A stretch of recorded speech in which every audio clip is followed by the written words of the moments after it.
ہمارے نبی پاک صلی اللہ علیہ وسلم معراج پہ جا رہے ہیں، جب آپ بیت المقدس سے اوپر اٹھے نیچے سے جنت سے خوشبو آئی تو آپ نے کہا جبرائیل یہ جنت کی خوشبو زمین میں کہاں سے آ رہی ہے؟ تو انہوں نے عرض کیا یا رسول اللہ فرعون کی باندی اور بیٹیوں کی ہڈیاں فلاں جگہ دفن ہیں۔ وہ یوں قصہ تھا، یہ خوشبو وہاں سے آ رہی ہے۔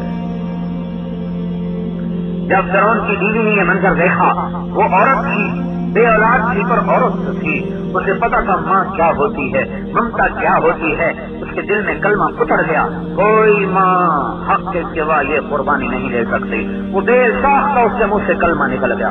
فرعون کو اپنی پڑ گئے، میں نے تو عبرت کے لیے اسے جلایا، ایمان میرے گھر میں کہاں سے گھسایا، اور اس نے یہ اس کی سب سے پیاری محبوب حسین بیوی، بڑے لاڈ بڑے چمکار، بہلایا پھسلایا نہ پھسلی نہ وہ بہلائی، اور عجیب بات ہے ایمان کو جتنی حرارت ہو اتنا تیز ہو جاتا ہے، جتنا اس میں سختی کرو اتنا پکا ہو جاتا ہے۔ قید میں آئی بھوک دیکھی ایمان اور پکا ہوا، نہیں کارگر دربار میں جس کا حکم چلتا تھا اسی دربار میں کوڑے لگ رہے ہیں، کون رہ رہا ہے، اور عشق اپنی منزلیں طے کرتا چلا جا رہا ہے، عشق اپنی منزلیں طے کر رہا ہے۔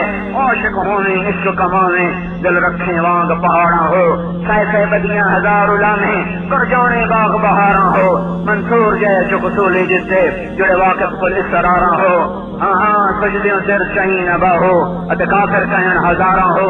آج عشق کا امتحان ہے اور ہمارے لیے کہانی کو لکھا جا رہا ہے۔ کوئی عورت یہ بہانہ نہ کرے، کوئی مرد یہ بہانہ نہ کرے کہ اسلام آباد تھا، ہم کیا کرتی ہم کیا کرتے۔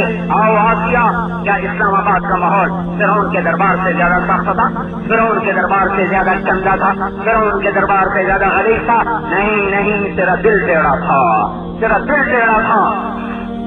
دل میں جب کوئی اور آتا ہے تو انداز بدلتے ہیں، جب اس نے دیکھا نہیں مانتی ان کا سولی پہ لٹکا دو، ہاتھوں میں کیل گاڑ دو، پاؤں میں کیل گاڑ دو، سولی کو نیچے ڈال دو، اوپر پتھر رکھو، یہ سسک کے مرے۔ جب ہاتھوں میں کیل گڑے تو اس کو کہا ہائے میرے اللہ، یا اللہ میں عورت ذات ہوں، میں یہ دکھ نہ سہ سکوں گی، میرا جنت میں گھر بنا دے، مجھے اپنا پڑوس عطا فرما دے۔ یہ دعا کا جو گول تھا اللہ نے اسے اتنا پسند کیا کہ اللہ نے اسے تاریخ کا حصہ تو بنایا اور حدیث کا حصہ تو بنایا، پر اللہ تعالیٰ کو آسیہ کی قربانی ایسی پسند آئی کہ اللہ نے اسے قرآن کا حصہ بنا دیا۔ ہاں، اور بڑا عجیب انداز ہے۔ وَضَرَبَ اللَّهُ مَثَلًا لِّلَّذِينَ آمَنُوا امْرَأَتَ فِرْعَوْنَ، اے ایمان والو، اے اسلام آباد والو، آؤ، اے ایمان والی عورتوں ادھر آؤ، ایمان والے مردوں ادھر آؤ۔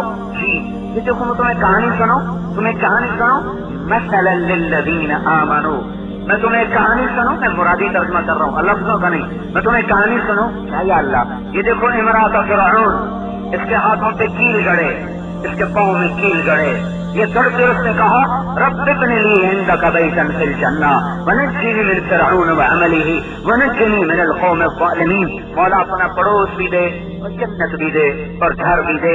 یہ دعا کا مانگنا تھا کہ اللہ تعالیٰ کا کھول دو جنت۔ اسی وقت ساتوں آسمان کھل گئے اور حضرت آسیہ نے اصولی پر لٹکے ہوئے جنت کو دیکھا اور مسکراہٹ کے ساتھ اس جان نکل گئی۔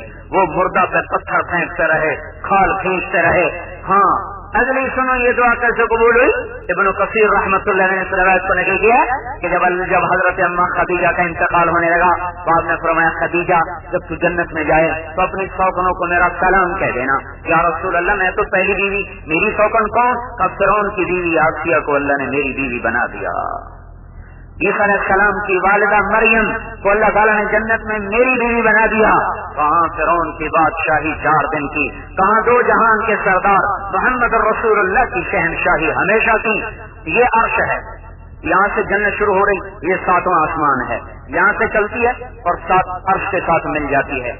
عرش کے ساتھ ایک جنت ہے جو یوں اٹیچ ہے جیسے میرا ہاتھ یوں مل گیا، اس جنت کا نام ہے وسیلہ۔ یہ جنت میرے آپ کے نبی کا ٹھکانہ ہے، سب سے اوپر، سب سے زیادہ عرش سے قریب، سب سے اوپر، اس کا نام وسیلہ ہے۔ اس سے ہمارے نبی نے فرمایا جو اذان کے بعد، اذان کے